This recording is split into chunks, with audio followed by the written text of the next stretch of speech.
नमस्कार, मी पंजाब डक. आज आहे 11 जून 2026. महाराष्ट्रातल्या शेतकऱ्याला एक अंदाज देणार आहे. कारण की राज्यामध्ये काय झालं, मान्सून बऱ्याच म्हणजे दाखल झाला, पण ते काय झालं काही जिल्ह्यातच झाला. म्हणजे सांगली जिल्हा, सोलापूर जिल्हा, त्याच्यानंतर सातारा, कोल्हापूर ह्या पट्ट्यामध्ये इकडं बीडच्या काही भागापर्यंत आला. पण त्याच्यानंतर ते तिथं स्थिरावला. त्याच्यानंतर त्या मान्सूननं प्रगती केलीच नाही. तर राज्यात परत पाऊस कधी येणार आहे? तर राज्यातल्या सर्व शेतकऱ्याला सांगू इच्छितो की आज आहे 11 जून 2026. 13 जूनच्या नंतर काय होईल राज्यामध्ये? आता हे जे आजपर्यंत जे थांबलेला पाऊस आहे ते 13 जून पासून परत राज्यामध्ये पावसाला थोडी सुरुवात होणार आहे. 13 जून नंतर जे पाऊस पडेल, 13ला पडेल, 14, 15, 16, 17, 18, 19 हे काय होईल, एक दिवस पडेल, पुन्हा दुसऱ्या दिवशी येणार नाही, तिसऱ्या दिवशी पडेल, चौथ्या दिवशी येणार नाही. म्हणजे 13ला येईल तर 14ला येणार नाही, 15ला येईल तर 16ला येणार नाही, 17ला येईल तर 18ला येणार नाही. असं करत करत काय होईल, या 18-19 तारखेपर्यंत हे पावसाचं वातावरण असंच राज्यभर विखुरलेलं स्वरूपाचं भाग बदलत पडत राहणार आहे. मग राज्यात मान्सूनचा पाऊस परत करीत दाखल होणार आणि शेतकऱ्याचे पेरण्या कधी होणार? तर राज्यातल्या सर्व शेतकऱ्याला सांगू इच्छितो की मी पहिल्यापासूनच म्हटलं होतं की यावर्षी 3 टप्प्यामध्ये पेरण्या होणार. एक टप्पा राहील 7 ते 14 जूनचा. तर 7 ते 14 मध्ये काही भागामध्ये इकडं केजच्या पलीकडे तिकडं काही भागामध्ये जिथं जास्त पाऊस पडला तिकडे पेरण्या सुरू झाल्या, त्यांचे फोन देखील आले. इकडे सातारा, सांगली, कोल्हापूरकडे देखील ते सोयाबीन तिकडे देखील काही भागामध्ये पेरण्या सुरू झाल्या, लागवडी सुरू झाल्या. पण काय झालं त्याच्यानंतर महाराष्ट्रामध्ये की आपल्याकडं महाराष्ट्रामध्ये पाऊस सगळीकडे पावसाळत नाही.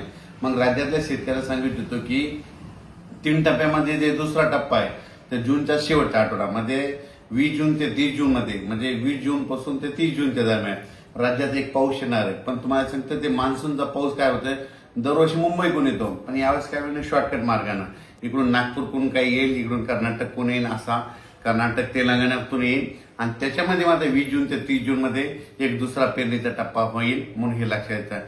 त्याच्यानंतर परत याच्यातून जर काही शेतकरी उरले तर परत एक तिसरा टप्पा पेरणीचा राहणार आहे. आणि त्याच्यामध्ये तुम्हाला सांगतो 10 जुलै ते 15 जुलै, मग त्याच्यामध्ये राहिलेल्या सायलेल्यांच्या सगळ्याच्या पेरण्या त्याच्यामध्ये होतील. पण शेतकऱ्याला माझी विनंती की जमिनीमध्ये चांगली ओल असेल तरच पेरणीचा निर्णय घ्या, नसता पेरणी करू नका. कारण की 4 बोट 6 बोट ओलीव पेरणी केली तर ती आतापर्यंत फेल जाते, हे स्वतःचा देखील अनुभव आहे. म्हणून जमिनीमध्ये ईदवर ओल गेली त्यानंतर पेरणीचा निर्णय तुम्ही स्वतःचा घ्यायचा. आणि राज्यामध्ये मात्र 20 जून पासून म्हणजे 20 पासून काय होईल, बऱ्याच भागामध्ये पावसाला सुरुवात होईल. मग ते मान्सूनचाच पाऊस असेल 20च्या नंतर ते 21, 22, 23 जसं जसं ते जूनच्या शेवटच्या आठवडा येईल तसं मग काही भागामध्ये बऱ्याच ठिकाणी मान्सून दाखल होईल आणि त्याच्यामध्ये देखील एक पेरण्या होतील. आणि त्याच्यामधून जर काही शेतकरी उरले तर 10 जुलै ते 15 जुलैमध्ये पेरण्या होतील, म्हणून हे लक्षात घ्यायचं.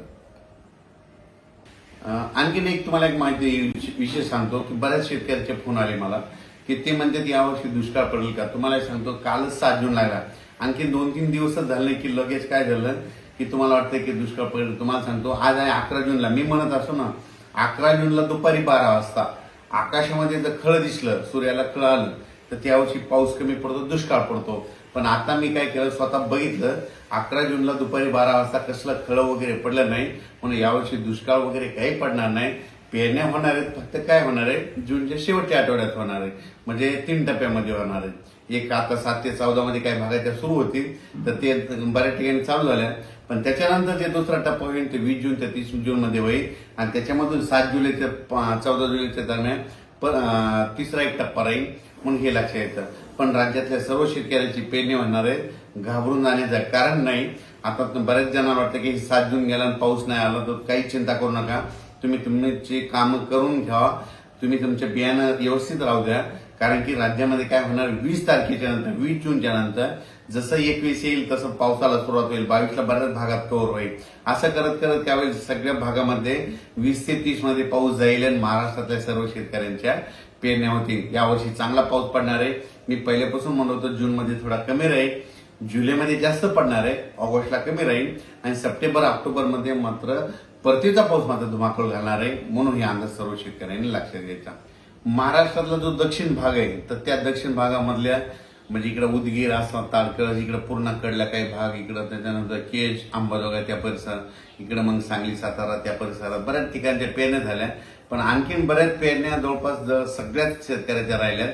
उगाच थोड्याफार प्रमाणाचा दक्षिण महाराष्ट्राकडे पाऊस थोडा दाखल झाला आणि त्याच्यानंतर मोसमी पाऊस थांबला. त्याच्यानंतर आता काय होईल, ह्या 13 तारखेपासून बऱ्याच भागामध्ये पाऊस पडेल. ते पण सगळीकडे पडणार नाही, सर्वात महत्वाचं. नंतर सगळ्याला तर आशा आहे की आमच्या सगळ्या गावाला पाऊस यावा. हे पाऊस 13 पासून जे येणार आहे ते मात्र सगळीकडे पडणार नाही. 13 जून ते 18-19 जून पर्यंत असाच एक दिवस येईल, एक दिवस नाही येणार, पुन्हा 2 दिवस नाही येणार, एक दिवस येईल, असंच राहणार आहे. मग 20 जूनच्या नंतर मग परत महाराष्ट्रामध्ये चांगलं मोसमी पाऊस सक्रिय होईल आणि शेतकऱ्याच्या पेरण्या होतील. म्हणून हा अंदाज सर्व शेतकऱ्याला लक्षात, सगळ्यांच्याच पेरण्या होणार आहेत. दुष्काळ वगैरे काही पडणार नाही. जूनच्या अखेर जवळपास महाराष्ट्रातल्या बऱ्याच जणांच्या पेरण्या लागतील. सुरुवातीपासूनच वैयक्तिक शेतकरी असल्यामुळे सांगतो की मी स्वतः पेरणी करत असताना मी स्वतः थांबतो, मी स्वतः पेरतो, कारण की स्वतःचा अनुभव आहे. जमिनीमध्ये पाऊस पडल्याच्या नंतर शेतामध्ये कुदळ घेऊन जायची. जमिनीत जर ईदभर ओल असेल तर तुम्ही पेरणीचा निर्णय घ्या, नसता घेऊ नका. 4 बोट 6 बोट जर तुम्ही पेरणी केली ना ती फेल जाते.